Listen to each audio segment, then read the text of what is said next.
They were never meant to be heroes. In the tail section of a B-17 Flying Fortress, alone in a compartment no larger than a closet, a man sat perched on a bicycle seat, fingers wrapped around the triggers of two .50 caliber machine guns. Behind him stretched nothing but empty sky and the roar of four massive engines. His only job was to watch, defend, survive. But somewhere in the operational records of the United States Army Air Forces, something remarkable happened. Men in positions designed for defense became something else entirely. They became predators. They became aces. When we think of World War II aviation heroes, our minds turn to fighter pilots, the Mustangs, the Thunderbolts, the names we know: Eddie Rickenbacker, Richard Bong, Charles Lindbergh, flying alongside younger men. But there existed another class of ace, one almost erased from history. These men flew bombers, not fighters. They never maneuvered an aircraft. They never pushed throttles or pulled control sticks. They simply pointed their guns backward into the faces of their enemies and refused to die quietly. The Army Air Forces had no official ace designation for these men.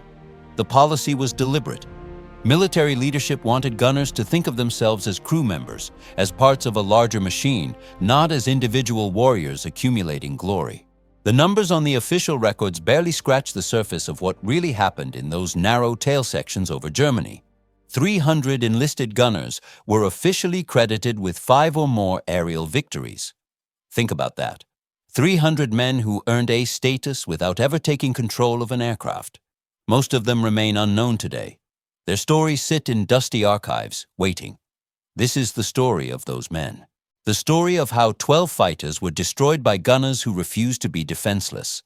How aggressive tactics in defensive positions reduced bomber casualties. How training and psychology became weapons as deadly as lead and steel. This is the story of the tail end Charlies, the men history forgot. The tail gunner position on a B-17 Flying Fortress was among the most isolated combat positions in the entire war. While pilot and co-pilot flew side by side, while bombardiers worked in heated nose compartments, while flight engineers managed the mechanical symphony of 4 massive engines, the tail gunner faced an 8-by-8-foot prison of aluminum and plexiglass, separated from his 9 crewmates by the entire fuselage of the aircraft. The compartment was positioned in the extreme tail of the bomber. 2 twin .50 caliber Browning machine guns jutted forward from the mounting, each capable of firing at 500 rounds per minute. The gunner reclined on a bicycle seat that provided minimal support, his feet tucked up, his vision dominated by the curved plexiglass bubble that surrounded him. In the thin air above 25,000 feet, even breathing became a conscious act. The temperature dropped to 50 degrees below zero. His field of vision was approximately 90 degrees of arc behind the aircraft. Standard tactical doctrine assigned him a specific area of responsibility. The formation of bombers, a defensive box of 21 aircraft flying in precise geometric pattern, would concentrate firepower on any fighter breaking through. Each gunner covered his piece. No one was supposed to do more than that. The role was defensive by design and by necessity. Bombers flew too slow and too heavy to dogfight. Formation was survival. The theory held that a compact group of bombers, bristling with machine guns, could repel fighter attacks through sheer volume of fire. Luftwaffe pilots would hesitate. The math of probability would favor the bombers. Except the math was wrong. By 1943, the Germans had learned to attack the formation itself, trying to scatter the boxes or isolate stragglers. They developed head-on attacks to minimize the bombers' defensive fire. They learned to break formation discipline through psychological pressure. One B-17 breaking formation to escape damage could cascade into disaster for the entire wing. The tail gunner became something more than a defender. He was a psychological anchor. His ability to fight back, to send tracer fire streaming backward, to make attacking fighters respect the position, these became tactical factors. Most gunners followed doctrine. They fired in their sectors. They passed information about enemy locations. They were competent and professional. Some of them decided to be more. These men began to experiment with aggressive tactics. Rather than waiting for fighters to close to optimal range, they opened fire early. Rather than conserving ammunition, they delivered sustained barrages. Rather than thinking defensively, they thought like predators. The enemy expects the tail gunner to be afraid. The enemy does not expect counterattack. The enemy expects submission. These men offered none of these things. Master Sergeant Michael Arooth sat in the tail position of a B-17 called the Tondelayo, based with the 527th Bomb Squadron of the 379th Bomb Group, 8th Air Force. Arooth came from New Jersey. He was not a natural warrior. He was a skilled mechanic who understood machinery, angles, and the mathematics of trajectories. He looked at the 50 caliber machine guns and saw not weapons, but mechanical systems requiring perfect maintenance and perfect understanding of their ballistic properties. He looked at the sky and saw geometry. The Tondelayo completed the infamous Schweinfurt raid of September 17, 1943. The mission was a massacre. The ball-bearing factories of Schweinfurt were vital to German war production, but the raid cost the 8th Air Force 62 bombers and the crews inside them. Fighters attacked relentlessly. The air filled with cannon fire and machine gun rounds. The sky itself seemed hostile. The Tondelayo was hit repeatedly.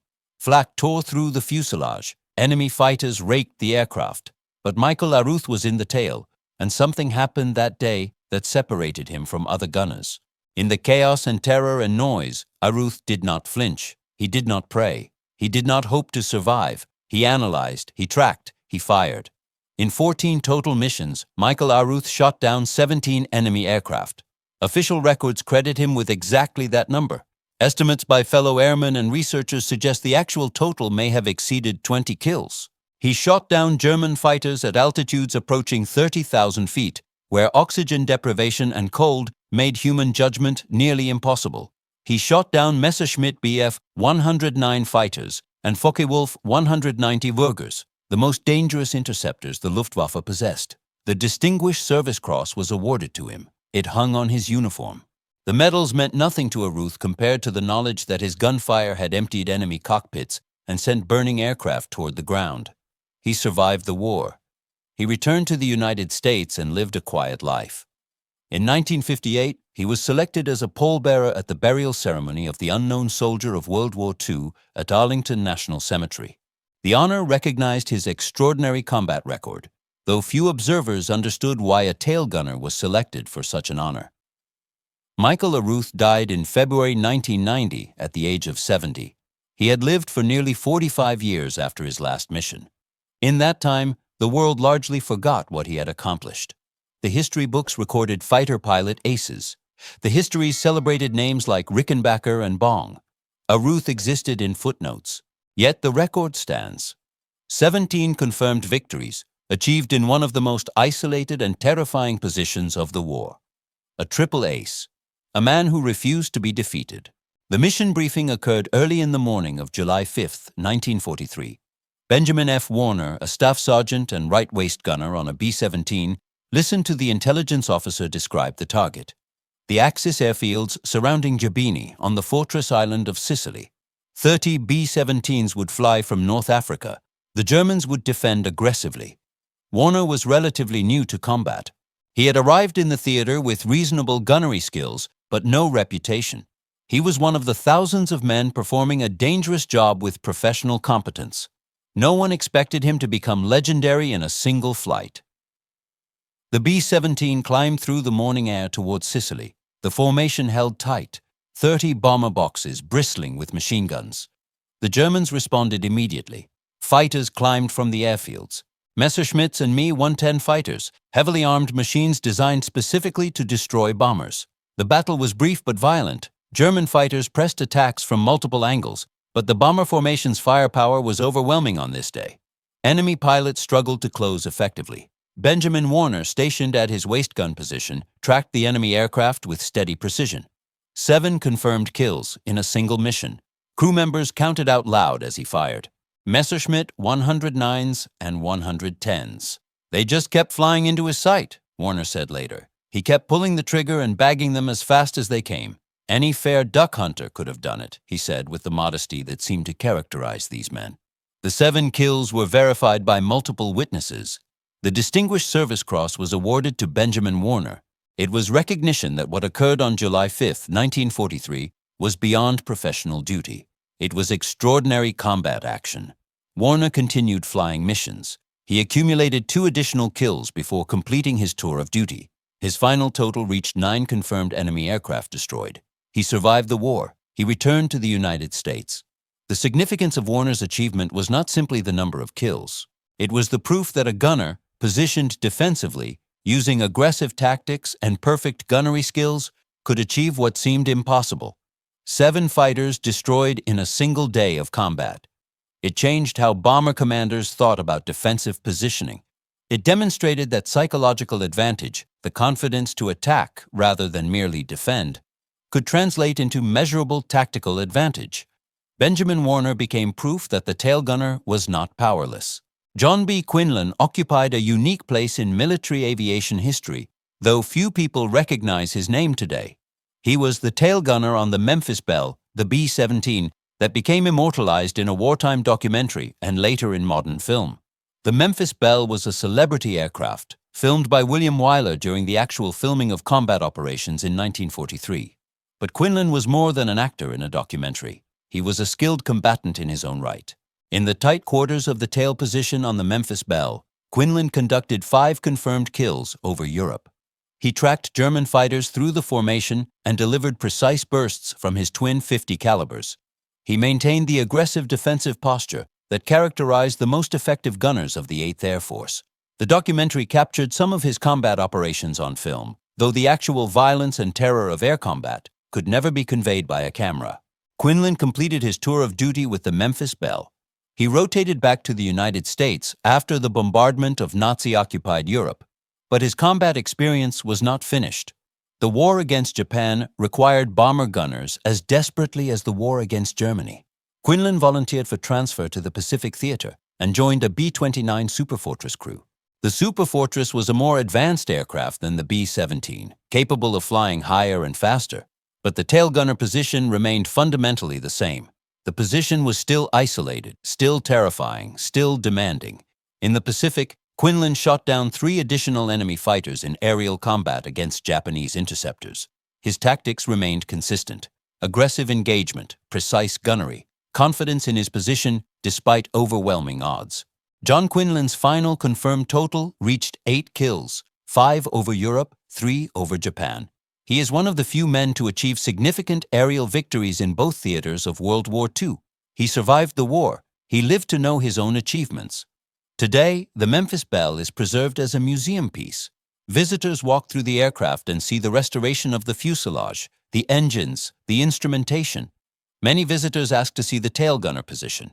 They climb into the narrow compartment and sit briefly on the bicycle seat, experiencing for a moment the isolation that Quinlan endured for hours at a time. Most visitors find it claustrophobic.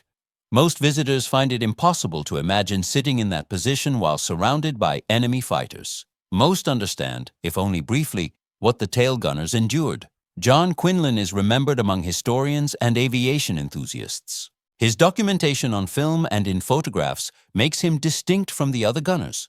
But his story remains less famous than the Memphis Belle itself. By 1944, the 8th Air Force leadership recognized a fundamental tactical truth. The most effective bomber formations were commanded by officers who encouraged aggressive defensive tactics.